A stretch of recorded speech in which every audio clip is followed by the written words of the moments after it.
Dear student, Sai Mukesh Rajput एक बार फिर quality content के साथ। देखो, आज का हमारा टॉपिक है कॉन्सेप्ट ऑफ लिमिट। अब इस टॉपिक की जरूरत क्यों पड़ी, पहले यहाँ से समझ लो आप एक बार। एक फंक्शन है x square minus one upon x minus one.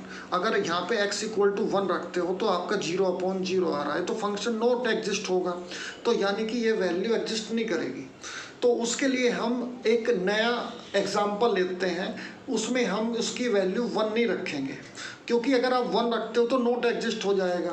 देखो, यहाँ पे एक आपके पास एक फंक्शन लिया हमने f x equal to x square, तो हम इस वन के नियरेस्ट वैल्यू रखते जा रहे हैं। देखो 0.6 रखा है यहाँ पे x की वैल्यू, तो फंक्शन की वैल्यू ये आई।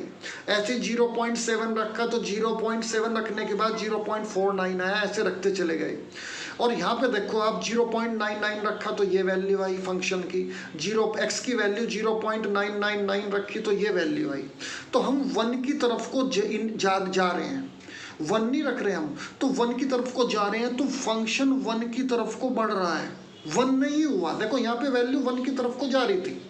अच्छा, लेकिन अगर हम इस तरफ से आ रहे हैं, देखो दूसरी टेबल में हम इस तरफ से आ रहे हैं, 1.4 रख रहे हैं पहले, फिर 1.4 रखोगे तो ये वैल्यू आएगी, 1.3 रखोगे तो ये, ऐसे इसके इधर से नियरेस्ट आ रहे हैं।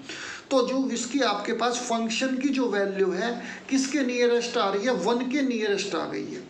वन नहीं रखना, मैंने आपको बताया था वन क्यों नहीं रखना, वो मैं पहले बता चुका हूँ आपको। तो जो ये फंक्शन की वैल्यू वन की ओर को आ रही है, वन नहीं हो रही। तो अब इससे क्या समझ रहे हो आप कि x अगर वन की ओर जा रहा है, यानी कि x अप्रोच कर रहा है अगर वन को, तो फंक्शन भी वन को अप्रोच कर रहा है, वन की तरफ को जा रहा है। इसका मीन्स क्या है कि x approach one and function भी अप्रोच कर रहा है वन को। तो देखो, जो लेफ्ट से जा रहा है, अब यहाँ पे दो केसेस बन रहे हैं। देखो, जो ये शो कर रहा है आपके पास एल के शॉर्ट फॉर्म को आप क्या लिखते, लिमिट की शॉर्ट फॉर्म है एक तरह से ये।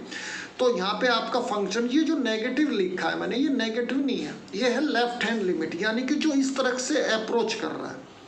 और यहाँ पे आपके पास जो आपके पास ये वन पे पॉजिटिव दिया है, तो ये आपके पास ये इस साइड को अप्रोच कर रहा है आर एच एल को। इन दोनों को हम इस तरह से भी रिप्रेजेंट कर सकते हैं। इसका मतलब यहाँ पे एल एच एल भी इंक्लूड है और आर एच एल भी इंक्लूड है। इसका कुछ एक्स्ट्रा फीचर्स भी देख लो। तो यहाँ पे आपके पास, जैसे मैंने आपको कहा, ये तो वन पे चेक किया, लेकिन हर जगह वन थोड़ी होगा, तो कोई भी वैल्यू हो सकती है। तो यहाँ पे ए के लिए ले रहे हैं हम, तो लिमिट में यहाँ पे आपके पास ये ए के ऊपर जो नेगेटिव है, मैंने आपको बताया अभी कि ये एल एच एल है और ये आर एच एल। अगर ये दोनों इक्वल हो रही हैं और यहाँ पे एक फंक्शन, देखो अगर ये दोनों इक्वल हो रहे हैं और ये एक फंक्शन है, अगर ये तीनों इक्वल हो गए, ये तो left hand limit, right hand limit और फंक्शन की वैल्यू तीनों इक्वल हो गए, तो फंक्शन कॉन्टिन्यूस होगा। इसको हम 12th में पढ़ेंगे, ये बहुत बढ़िया टॉपिक है। ये लिमिट को मैंने आपको बताया, लिमिट की शॉर्ट फॉर्म है। इस एरो को हम टेंड्स टू भी कह सकते हैं, मीन्स अप्रोच। ये इक्वल टू नहीं है, ओनली अप्रोच है। ये बहुत इंपॉर्टेंट टॉपिक है और इसकी अभी आगे भी और वीडियो होंगी, तो हम ये इसकी वैल्यू कैसे फाइंड करेंगे, ये हम आगे के जो वीडियोज़ हैं उसमें डिस्कस करेंगे। ये वीडियो कैसी लगी, इसको आप मुझे लाइक करना इस वीडियो को, और चैनल को सब्सक्राइब करना। Thanks all of you.